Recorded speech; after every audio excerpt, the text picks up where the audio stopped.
एक तत्वज्ञ अपने मन से कहता है, अरे मन, एक काम की बात सुन।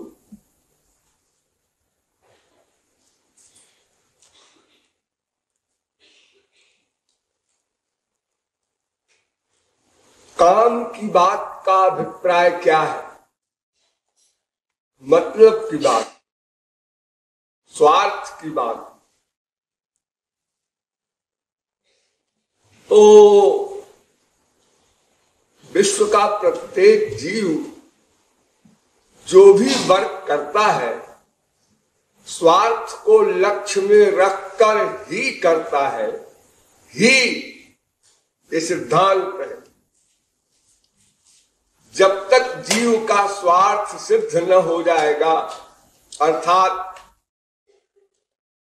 अनंत अपरिमेय अपौरुषेय दिव्यानंद न मिल जाएगा, तब तक कोई भी जीव कोई भी वर्क करेगा, वो वर्क मेंटल हो, फिजिकल हो, कोई वर्क हो, वो केवल स्वार्थ के लिए ही करेगा। ये अकाट्य नियम, इस नियम को भूलिएगा नहीं। आप लोग तो डेली भूल जाते हैं और ऐसा समझ बैठते हैं कि अमुक व्यक्ति हमारे लिए ये अमुक काम कर रहा है, किसी के लिए कोई कुछ नहीं कर सकता। यह सिद्धांत बहुत ही इंपॉर्टेंट है और सदा साथ रखने का है। माँ हो, बाप हो, बेटा हो, स्त्री हो, पति हो, कोई हो विश्व का, तो सभी जीव स्वार्थ के लिए ही वर्क करते हैं। जब ये नियम है तो फिर काम की बात सुनने को आप तो कहते हैं, सभी काम की बात सुन रहे हैं, कर रहे हैं।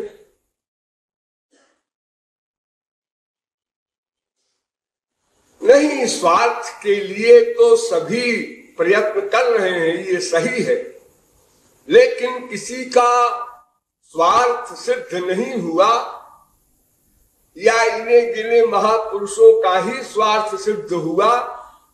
इससे ये सिद्ध होता है कि हमने जितनी बातें अब तक सुनी अनादिकाल से अब तक अनंत जन्मों में, वो हमारे काम की बात नहीं थी, अर्थात हमारी स्वार्थ सिद्धि वाली बात नहीं थी। आत्मा का जो एम है परमात्मा आनंद प्राप्त करना, इस सिद्धांत की बात हमने नहीं सुनी अब तक। संसार को प्राप्त करके परमानंद मिलेगा, इस सिद्धांत की बात सुनी, तो ये काम की बात तो हुई नहीं। कोई व्यक्ति चूने के पानी को मथे कि इससे मक्खन निकलेगा, तो भला मक्खन कैसे निकलेगा जब उस चूने के पानी में मक्खन है ही नहीं, वो तो दूध में होता है। ऐसे ही हम संसार से परमानंद चाहते हैं और संसार में आनंद है ही नहीं, इसलिए हमने संसार की प्राप्ति का जो जो साधन सुना या किया, सब गलत हो गया, उससे हमारा स्वार्थ सिद्ध नहीं हुआ। इससे यह निर्णय निकला कि हमने अनादिकाल से अब तक काम की बात नहीं सुनी।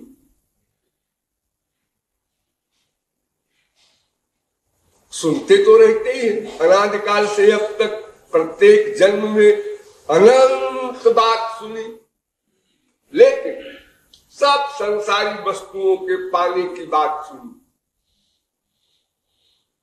क्यों जी, हम ये कैसे मान ले कि अनादिकाल से अब तक हमने संसारी वस्तुओं की प्राप्ति की ही बात सुनी? अनंत जन्म बीत गए, अनंत बार हम मानव भी बन चुके, मानव देह प्राप्त कर चुके, तो अनंत बार संत भी मिले होंगे, अनंत बार भगवान के अवतार भी हुए होंगे, और अनंत बार हमने संतों की वाणी सुनी होगी, भगवान के प्रवचन भी सुने होंगे, वेदों शास्त्रों पुराणों के सिद्धांत भी सुने होंगे, जैसे आज सुन रहे हैं ऐसे ही अनंत बार पहले भी सुन चुके होंगे। आप ये कैसे कहते हैं कि संसार के विषय की ही बात हमने अब तक सुनी? हाँ सही है, सुना है, अनंत बार सुना, सुनाया भी है, वेदों के सिद्धांत को सुनाया भी है, महापुरुषों से सुना समझा फिर लोगों को सुनाया, यहां तक हो चुका है। फिर आप नई बात क्या कहने जा रहे हैं? एक काम की बात, ये तो अनंत बार सुन चुके हैं। हाँ, लेकिन क्या हुआ है? सुनकर अनसुना कर दिया। ध्यान दीजिए इस पॉइंट पर। अनंत बार सुना और उस समय मानव समझ में भी आया, लेकिन अनसुना कर दिया। दो प्रकार का सुनना होता है, एक सुनकर तदनुसार प्रैक्टिकल वर्क करे और एक सुनकर उसकी उपेक्षा कर दे, यानी प्रैक्टिकल लाइफ में उसको न ढाले, क्रियात्मक स्वरूप न दे।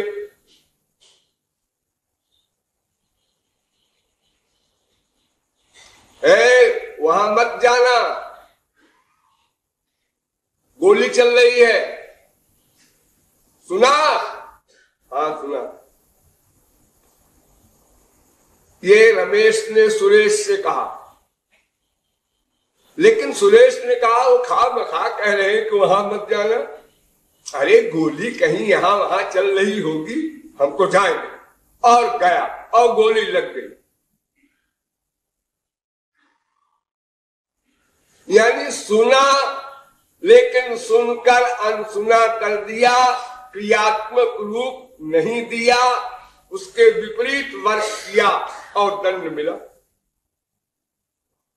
तो उसी प्रकार हमने महापुरुषों की वाणी सुनी,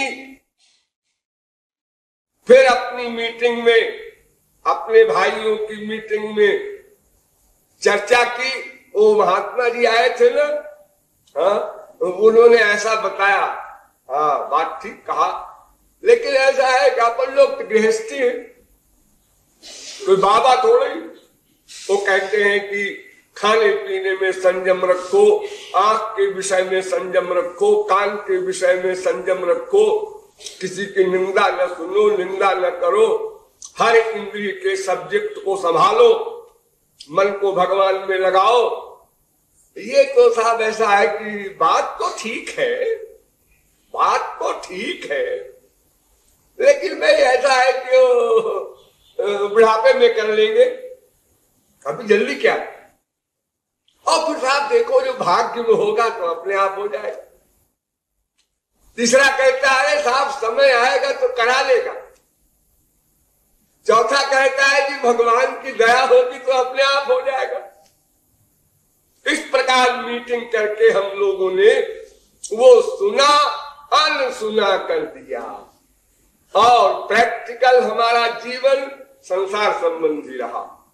इसलिए यहां लेखक सबसे पहले कहता है सुनो मन, सुनो कान नहीं। अरे कान ने तो अनंत बार सुना, कान का सुना काम नहीं देगा। अगर मन सुन ले तो काम बन जाए। इसलिए हेडिंग है सुनो मन, आए मन तू सुन, अर्थात मान। एक काम की बात बता रहे। एक बात यहीं पर और समझ लीजिए, ये जो सुनना है, इस सुनने के विषय में हमारे यहां वेद वेदांत कहते हैं आवृत्ति रसकृदुपदेशा। ये जो हम लोगों को भ्रम होता है कि ये तो मैंने सुना है, ये तो मैं जानता हूं, ये बहुत बड़ी भूल है। देखिए, वेद में, गीता में, रामायण में अगर कोई व्यक्ति न्यूट्रल होकर के इन ग्रंथों को पढ़े तो ये पाएगा कि इतना बड़ा ग्रंथ बनाने की आवश्यकता ही नहीं थी। ये सब विचित्र लोग हैं जो इतना बड़ा पोथा बना दिए। 1,00,000 श्लोक का एक ग्रंथ महाभारत आज भी है। 1,00,000 के श्लोक के मैटर को 100 श्लोक में कोई भी विद्वान रख सकता है। निरर्थक 1,00,000 श्लोक लिखे। क्या निरर्थक है उसमें? निरर्थक ये कि एक ही बात को 25 बार लिखा, 50 बार लिखा, 100 बार लिखा। हर ग्रंथ में, भागवत हो, रामायण हो, गीता हो, वेद हो, एक पॉइंट को, जैसे आत्मा नित्य है, इस एक बात को हजारों वेद मंत्र में, सैकड़ों गीता के श्लोक में, सैकड़ों चौपाइयों में बार बार बार बार। अब कोई पूछे कि इन लोगों का दिमाग खराब है क्या? ये तो दोष है, बार बार बार बार किसी बात को दोहराना। इसका मतलब उनकी मेमोरी बड़ी खराब थी, जो एक बात को लिखा और फिर भूल गए होंगे तो दोबारा फिर लिख दिया, फिर भूल गए तो तेबारा फिर लिख दिया। ऐसा क्यों?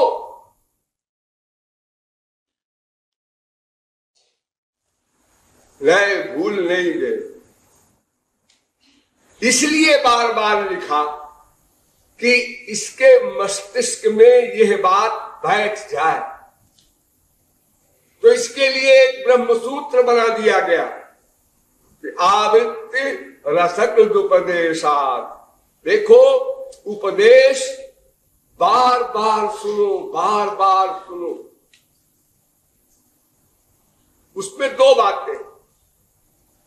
बार बार सुनने से एक तो पक्का होगा, क्योंकि श्रोतव्य मंतव्य, वेद कहता है सुनने के बाद उसका मनन करो, यानी मन से चिंतन का रिवीजन करो। तो वो तो हम लोग करते नहीं, टाइम नहीं, केयर नहीं।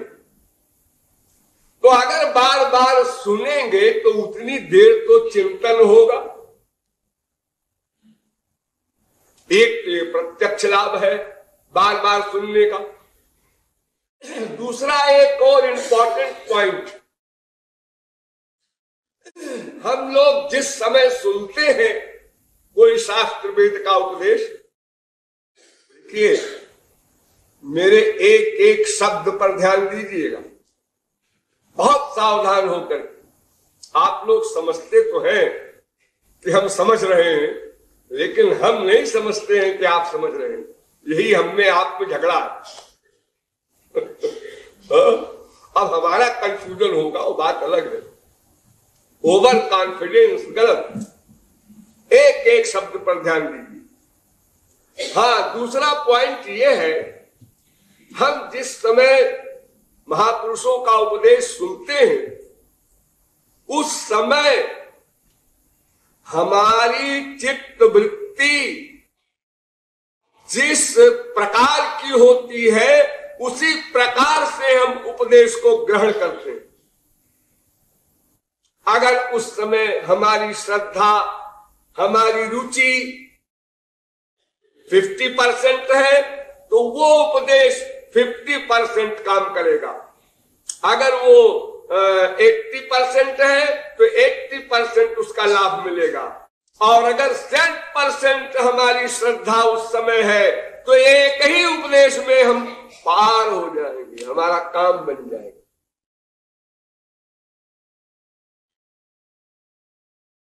इतिहास में आप लोग पढ़ते हैं इतना बड़ा पापी था वाल्मीकि। हाँ, उसके गुरु ने कहा राम कहो, राम राम राम। ध्यानवान तो तुम क्या करोगे, खाली मुंह से बोलो राम राम राम, वो राम नहीं बोल सकता। आज 5 अरब आदमी में ऐसा कोई पापी है? इम्पॉसिबल। या तो गूंगा होगा कि भाई वो राम क्या हो, काम भी नहीं बोल सकता, ग्राम भी नहीं बोल सकता। अगर काखा गाघा कोई बोल सकता है तो वो बात क्या है कि राम नहीं बोल सकता। और अगर कहो कि रा और मां बोलने में उसके गले में कोई दोष होगा तो ये बात भी नहीं, क्योंकि मरा को बोल रहा। रा और मां इन 2 अक्षरों का उच्चारण तो कर रहा है, लेकिन उल्टा कर सकता है, सीधा नहीं कर सकता। ये पाप है, इसका कारण गले का दोष नहीं, बुद्धि का दोष नहीं, वो नॉर्मल आदमी है। लेकिन ध्यान दीजिए, जब गुरु ने उपदेश दिया कि तुम हमारी आज्ञा मानोगे, हाँ गुरु जी मैंने देख लिया संसार क्या है। मैंने अपनी श्रीमती से पूछा कि मैंने इतनी हत्याएं की हैं तुम्हारे पेट पालने के लिए, तुम लोग पाप में शरीक होगी? सबने जवाब दे दिया कि हम पाप में शरीक नहीं होंगे। तुमने विवाह के समय ये प्रतिज्ञा नहीं थी कि हम मर्डर करके तुम्हारा पेट भरेंगे। सब स्वार्थी है। ये जो वैराग्य उसको हुआ और उस वैराग्य से जो श्रद्धा उत्पन्न हुई वो टॉप की हुई, उसकी लिमिट बड़ी पावरफुल थी। इसलिए जब गुरु ने उपदेश दिया, अच्छा तुम मरा मरा कहते रहो जब तक मैं लौट के ना आऊं, ठीक है? हाँ गुरु जी, ये मरा मरा क्यों कहूं ये नहीं पूछा। आप लौट के कब आएंगे ये नहीं पूछा, न मन में सोचा। इतनी बड़ी श्रद्धा, ये असली सुनना है, इसको सुनना कहते हैं। तो किस समय हमारी चित्त वृत्ति की भूख कितनी है ये तो हम तो जान नहीं सकते। अगर हम बार बार सुनते रहेंगे तो क्या पता किसी समय हमारी चित्त वृत्ति बहुत अच्छी क्लास की हो और अच्छे क्लास की चित्त वृत्ति में वो उपदेश पड़े।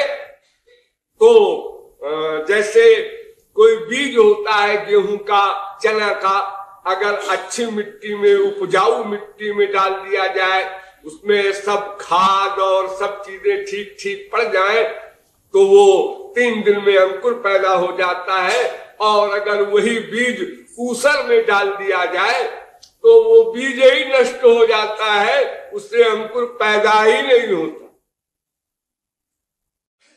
न मलिन चेतस्य उपदेश प्ररोहो जवत। हमारे यहाँ शास्त्र कहते हैं कि उसमें फिर उपदेश का प्ररोह माने अंकुर नहीं पैदा होता। तो चूंकि हमारी चित्त वृत्ति परिवर्तनशील है, बार बार बदल रही है, इसलिए बार बार हम सुने तो क्या पता किस समय का सुनना कितना काम कर जाए। बहुत पुरानी बात है, मैं अपनी लाइफ की बता रहा हूं। लगभग 45 साल पुरानी बात है।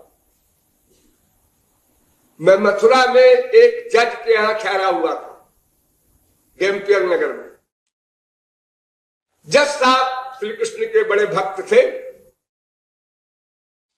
तो उनके यहां मैं जब ज्यादा ठहर जाया करता था। उन्हीं के सगे भाई कलेक्टर थे। एक बार ऐसा संयोग हुआ कि मैं उनके यहां ठहरा था और कलेक्टर साहब भी वहीं आ गए। और वो कलेक्टर साहब प्रकांड विरोधी, 2 भाई में इतना बड़ा अंतर। संत नाम सुना कि उनको आग लग गई। बाबा, संत, महात्मा, साधु, ये शब्द उनके कान में न पड़े। सब ढोंगी होते हैं, बदमाश होते हैं, लोफर होते हैं, इतनी गाली बकते थे। लेकिन ये जज साहब बड़े भाई थे, रिटायर हो गए थे, तो उनके यहां वो आई गए अचानक, हम वहां पहले से उपस्थित थे, तो अब क्या करते। बहुत ही चटक मटक के साथ अंदर गुस्सा भरे हुए कि ये क्या भाई साहब चक्कर में पड़े हैं बाबाओं। और फिर बाबा भी क्या, उस समय हमारी उम्र ही क्या थी, और कोई बाबा की ड्रेस भी नहीं, जगत गुरु भी नहीं थे, बाल वाल भी नहीं थे, ऐसे जैसे आप लोग रहते हैं ऐसे ही कपड़े पहनते थे, ऐसे ही, और इतने अलूल जलूल व्यवहार करते थे कि आप लोग उस समय की लाइफ को अगर कहीं सुने हो तो आइडिया लगा सकते हैं। कोई नियम संयम कुछ नहीं, खा रहे हैं 50 रोटी खा गए, नहीं खाया 10-10 दिन तक नहीं खाया, सब अंड बंड व्यवहार, और अपने हाथ से भी नहीं खाते थे, जो जितना खिला दे हमारे मुंह में ठूसता जाए उतना खा लिया, छुट्टी। एक कपड़ा नहीं पहनने को हमारे साथ, आपके यहां गए आपके कपड़े पहन लिए, धोती नहीं है तो पजामा पहन लिया, नहीं लेडीज धोती पहन लिया, ये हाल थे हमारे। तो वो कलेक्टर साहब, हम बोल रहे थे ऐसे प्राइवेट, कोई स्पीच नहीं, कुछ समझा रहे थे, 25-30 आदमी थे। वो कलेक्टर साहब बरामदे में घूम रहे थे गुस्से में, लेकिन कान में पड़ रहा था, सुनते जा रहे थे। वो धीरे धीरे धीरे धीरे वो गुस्सा कम होता गया, और उनको ऐसी फीलिंग हुई कि बात तो बड़ी इंपॉर्टेंट करते हैं, उम्र तो कुछ नहीं है, लेकिन बात तो बड़ी योग्यता की कर रहे हैं।